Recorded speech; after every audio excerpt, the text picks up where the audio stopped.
some actors about why the heck we do what we do. First of all, an actor's prep. That is the point. An actor's prep. This is Run Rabbit Run Theater's production of Arms in the Highlander, March 16 to 25. We're on the 25th. We're missing one actor today, unfortunately, but I just wanted to ask folks their prep methods because I overheard Phil Erickson talking about how he prepares for a role, what he's thinking as he's on stage, and I had never heard his answer before, and it was fascinating. I've always wondered why you're so good at what you do. So, let's assume the ideal scenario in a theater experience. The director has told you what they want for your character.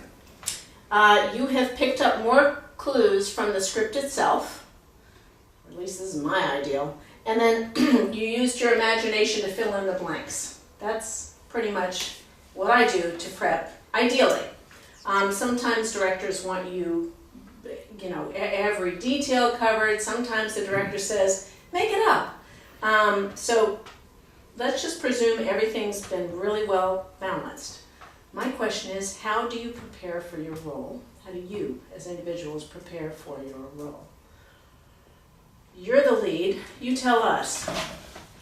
This is Chris Saunders, who plays Gabriel Hay. So I know a lot of people go through and their script looks like their lifetime memoir that they've written. I really don't have that. I might write a note or two per line, and what I do is I try to think, if I were to sum up this line, and I might break down like a paragraph of sentences into different sections for this, but in one action verb, what is the character doing in this? You know, is the character pleading? Is the character attacking? Is the character grandstanding? Write that down as I go, and then use that as a motivation for a bit of it. But I also try to avoid doing too much. I think Sean Bean calls it instinctual acting. And just go up and try and naturally react to the words and to the other people on the stage. Stay in the moment. Mm-hmm. That's really cool. Anybody? I'm dying to ask Phil now. Well, I think one of the things that I was saying was that for a part in a play, even if it's a small part, it really makes a difference if you have good writing. So, like in this play, there are lines that you learn to love just because, you know, it's because they fit in some way. I can't really describe it. It's because they fit. And so when you love those lines, the last thing you want to do is waste them. You want to use those lines, and you want to make sure that everybody hears them. And so sometimes there are things that throw you off, like audience laughter and all that stuff, and you can lose lines if you're not aware of that stuff. So I think knowing the lines and loving the lines is so important, and then just wanting to hear them. It's really sort of they're not even necessarily your lines. They could be somebody else's. Like, I love it when Clodfelter says, "Anyone who knew me." Yeah. I just think that's so funny. I mean, it's just so funny. So you're just kind of like, it's not that you want to make an extra special pause there, so as in to inform the audience. Well, this is funny, by the way. But you know, we're all enjoying all those bits of it, and that's why rehearsals aren't dull. I mean, even if this crazy motley crew weren't a bunch of fun to hang out with anyway, that's part of why rehearsals aren't dull, because there's something juicy in every scene, and that's all good. And then you sort of look forward to that's just one more thing. Then you sort of look forward to those other lines, like some of the lines that Betty has. And I know they're going to come, but it's like when they come, it's like really good. And I'm just thinking, wow, this is great. I have an answer for that. And I know she has an answer for me. Yeah. And it's something you really look forward to. So you're not just, you know, reciting lines. You're really engaging in this dialogue that you really enjoy. I look forward to all of those sweet burns. Burns. Yeah. So this is Phil Erickson, and he plays both a drunk captain and the servant Frederick, and the other soldier servant is Doug Dickinson, who has very few lines, but that's key to your character. And Doug plays the sober soldier, and the other servant, John. Somebody had to. That's right. And Penny, who's already spoken, Penny Hauffe, plays Catherine Littlebone, the mother in the household. And this is Ernie Carnevale playing the Major Littlebone. Major. It's set in 1781, just FYI. And this is Betty, a servant, a very sassy servant. Yes. Getting there. You're getting there, exactly. And this is Elena Mourad. And then we've got Bree Reed, who plays the other. These are both leads, and she plays the love interest of Captain Hay. And she's our daughter. And she's their daughter. So she plays Elizabeth Littlebone. And so the only one we're missing is Cloudfelter. This was one of my favorite names to me. I'm the playwright who adapted the script from George Bernard Shaw's Arms and the Highlander. So I got to make up the names. And Ben Huntington, who's not here, plays Henry James Hamilton Cloudfelter. Looking back, one of the things that I wish I had done when I was Cloudfelter is Oh, that's right. He played Cloudfelter is to before. use one of his names as a throwaway when he says it, like Henry James Hamilton Cloudfelter. That is fun. Yes, and we have played with that name more in this show for some reason, in this particular iteration. So, Doug, were you dying to say something? It's what I was going to bring up was to Phil's point. People talk about a show having a rhythm and a pace. Yeah. And I think one of the things that is different with live theater is, yes, there's the pace of the show, but you also have to be conscious of the pace of the audience. Yes. And so, as Phil and, Yes. and Penny were alluding to, there's all these great lines, and you want to make sure that everybody hears them. There's lines that are key to the plot and to the character development.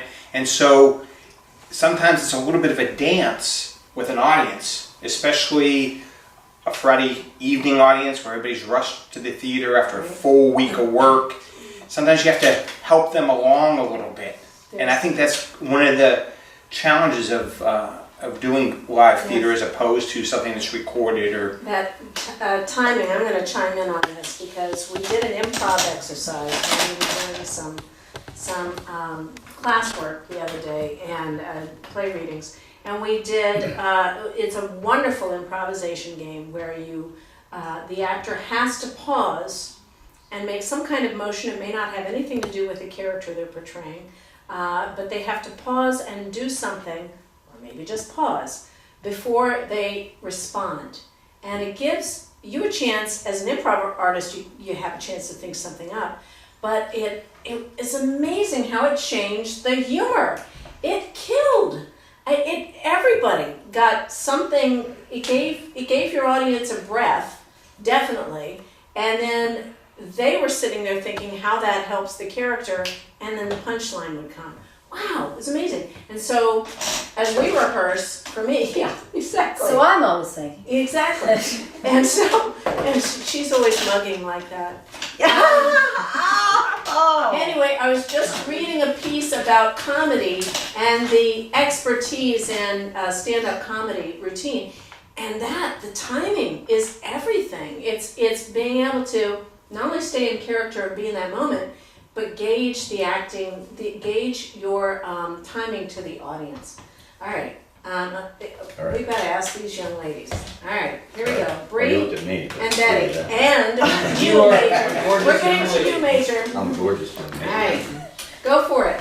How do you prep? I prep, it's a lot of instinctual stuff, but since my aptitude is more in film than live theater, I go through it like I was watching a movie when I read the script. So, like, how would this character's words affect how I set up a shot? Like, would it be tilted down? Would it be super close up? Like, how does the words and what do they mean emphasize how the scene would go?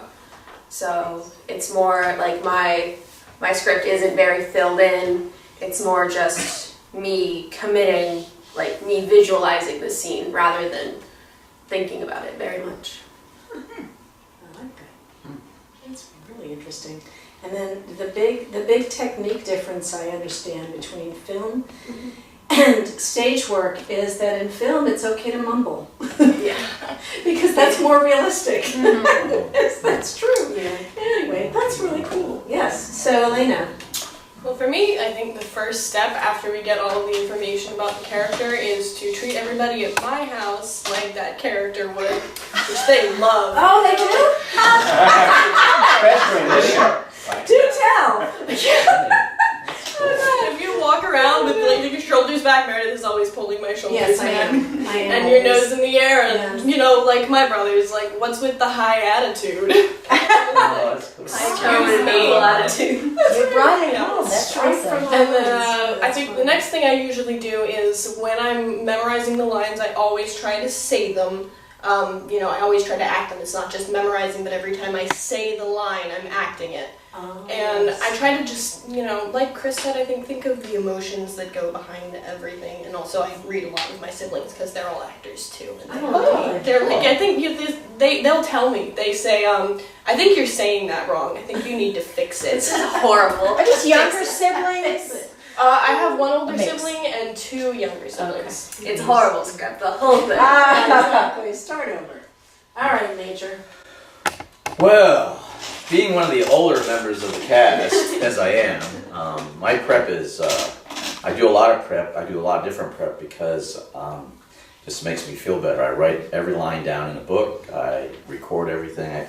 Penny recorded my whole thing so I could hear it.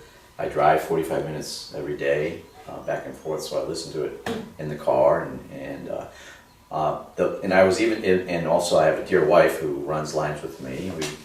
We were running lines 2 weeks ago, I guess when I was out of town, and just having a heck of a time, hitting the thing, what is that? I can't remember, and type thing. And then today, as It's actually part of your character too. yeah, it's so- true, no, it is. Just real life story today. Said, we drove to Hamilton. So pick a scene. I don't care because I don't know what it is. I really don't. And you all probably know this, but at some point in my brain it goes, oh, I know it. Yes.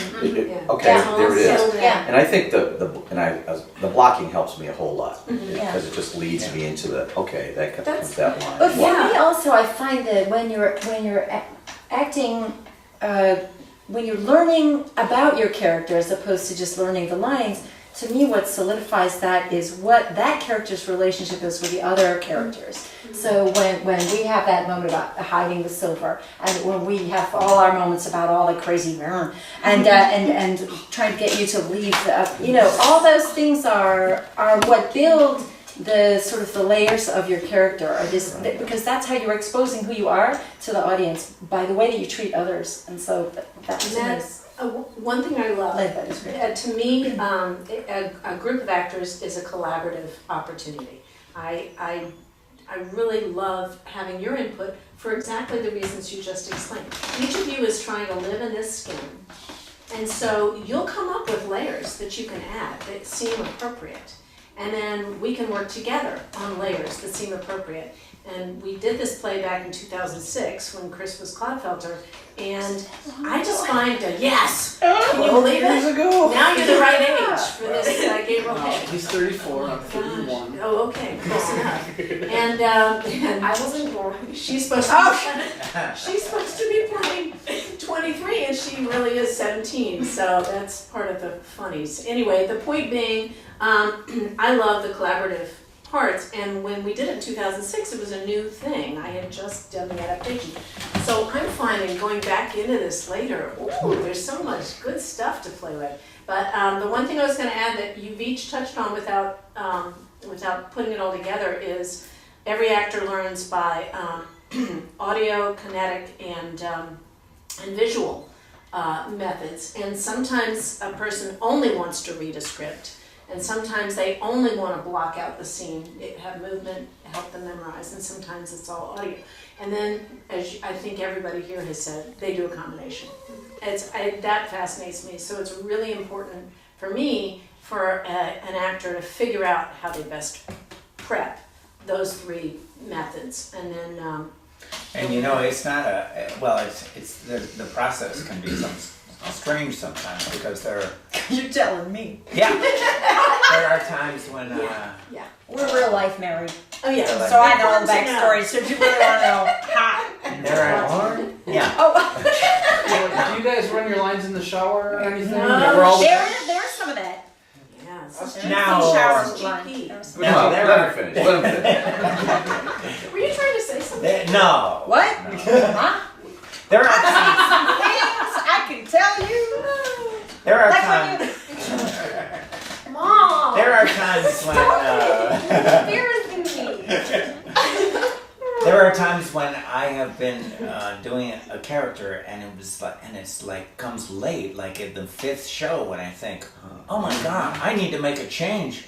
That's not what I'm supposed to be doing, or I realize that there is something missing, and so my challenge lately has been, I have to try and move that process up so that doesn't happen. So that opening night you come with a full character. Yeah. I mean, there are always going to be things that you Sure. discover once we Yeah. start running the whole show and Yeah. and working off each other. Then there are always going to be things that you say, "Oh, wow, that could be done this way," Yeah. which would even be funnier or more intense or Yeah. something. Yeah. Yeah, we were just working on blocking today, and that's one of the fun things, is figuring out how the character would handle this situation and how it would enhance the audience's ability to get the scene and the jokes. And That's also why we mess up our blocking so much, because we get so into character that True. we completely forget where we're Just- supposed to that be. is Like, so over. true. Yeah, actually, That's how I ended up over there, and I'm supposed to be over here. yeah, I really like to make blocking as intuitive as we can, but it's not always possible.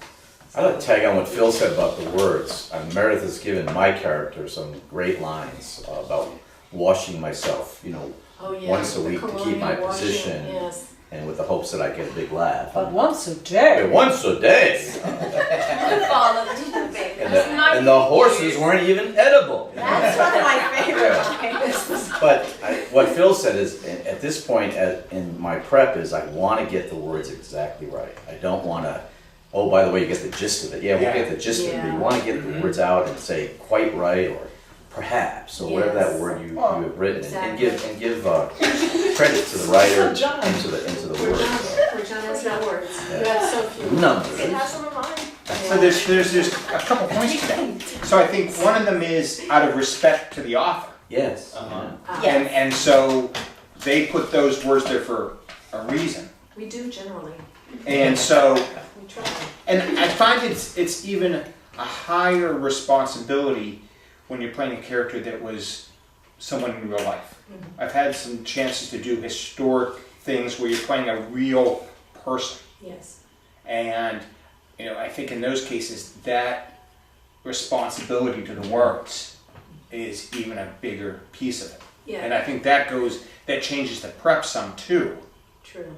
Yes, it's interesting. I as you all have learned, this 18th century speech demands certain things. First of all, it's not pure 18th century speech.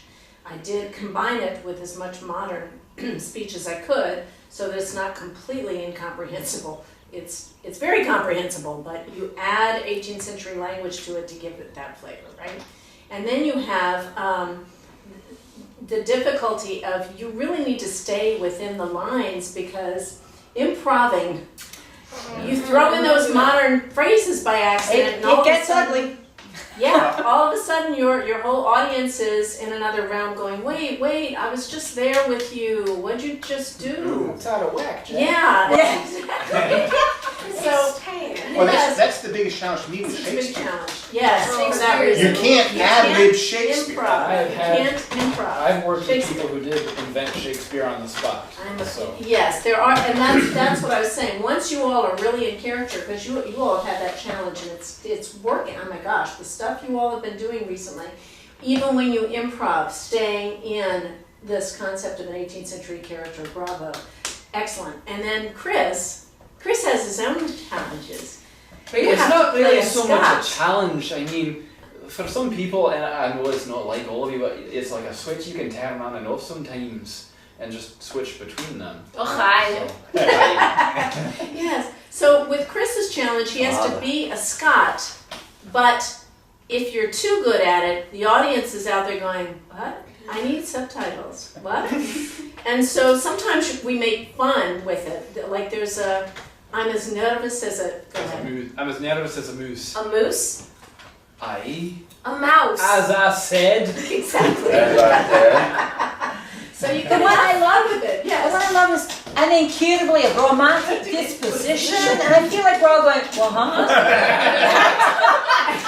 As Gotfelder says, what did you say? No, mine is what most. Most.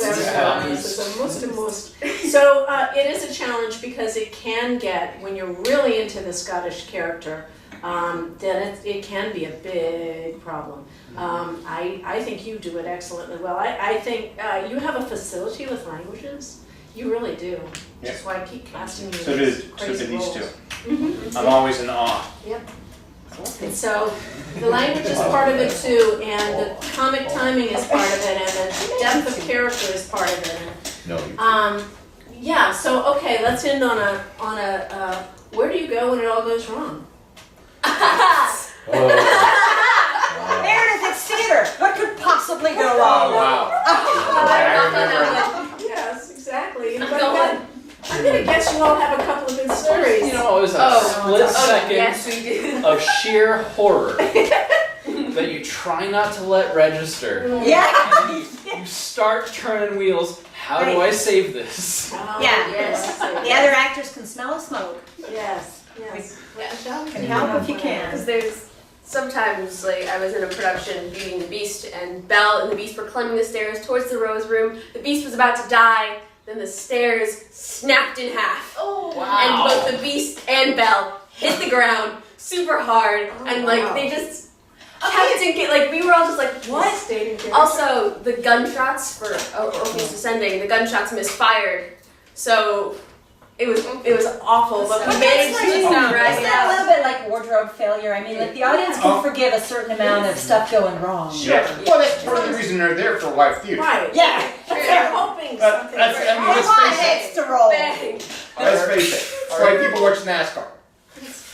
Are any of you guys Or ice familiar skating. with Matt Simon's Rumors? Yep. Yes. So I did that about 10 years ago, and there's so many lines that are repetitive throughout that script in You there. can get caught in the loop. Like the phone rings, it's, you know, Yeah. maybe it's Martha, maybe it's Meryl Streep. Yeah. And so me and Jeff Freeman, you know, somehow got caught in a loop where under the loop. we rewound the play and started going back forward again, and we got to the phone and we looked each other in the eyes. We've already done this. Well, my favorite of all time was when Aurora Studio Theater did Beauty and the Beast. Yeah. Oh. Wait, Yes. did Oh, no, you- I'm sorry, Cinderella. And so there's all this, there's an opening prologue in front of the closed curtain, Right. and the curtains open up, and it's supposed to be, The wrong set. well, it's supposed to be the cottage, Yeah. Cinderella's cottage. Right. I remember. And when they open up the curtain, it's the palace. And the stepmother and the three daughters come walking through. And the best thing I've ever seen in my life, Nancy Purcell looks around and goes, "This isn't our cottage." And walks right back out. She played the stepmother. That's great. That was great. Michelle, And the curtains closed. Michelle Hickson Amy directed fixed this. this. Yeah, and so she had did the only thing you That's could do, lovely. which was, I believe that she just said, excuse me, we just have to, Yeah, You did, Meredith. You came up with it. Oh, that's right. I had to. There I was, had to. had to take the bull by the horns and Yes, just say, I did. rewind. there was a time in Glass Menagerie, I was backstage, and the man who played Tom forgot to do intermission and just started with Act 7. And we were all backstage, like we had to do a quick change backstage, and we had to set the table. And we were just, like, I was the only tech person on set, so I was losing my mind. And the director had to come out and go, "Guys, Noises stop." Oh yeah, noise is off. All right, so now I'm going to end with my absolute favorite story, which you all have already heard. My favorite. It isn't mine. It's from an actor who was in our Mousetrap production. And years ago with Aurora Studio Theater, he had just, his father was a professional actor, and the father had just had this experience, I think regional theater actor actually. Oh, jeez. Yes, I know and the fellows had been doing the play of Mice and Men. Oh, Now you remember it. George the men are coming for this young man who's accidentally, I think, killed someone. Yeah, he actually. snapped Curly's wife's neck. He's accidentally killed someone, and his friend knows that he's just not capable of understanding the import of these people coming to get him. So his friend George takes a gun and asks his friend to look away. And Funny, isn't it? and then, yeah, it's very significant play. It makes the audience cry. And the thing to do is you see him raise the gun to the back of his friend's head, and the lights go out, and you can hear the fellow say to his friend George, "Well, what you doing with that gun, George?" And then the lights go out, and I guess the light goes out then, and then you hear the blank gun killing him. And in this particular production, this is improv at its best. The fellow, everything worked beautifully. You could hear the hounds and the men shouting in the distance, and the gun was raised, and the young man says, what you doing with that gun, George?" The lights go out, and the blank didn't fire. And so all the audience heard is a click, click, and in the dark, the young man on his knees says, "What you doing with that knife, George?" Really? Best story ever. It had happened the night before when he came into our rehearsal and said, I have to tell you all this. Wow. Oh my And then when God. that didn't work, Yeah. what are you doing with that coffee pot? Baseball bat. What are you doing with the heel of your shoe, George? hands, What are you, George, what are you doing with that tractor? what are you doing with that nail clipper, George? What are you?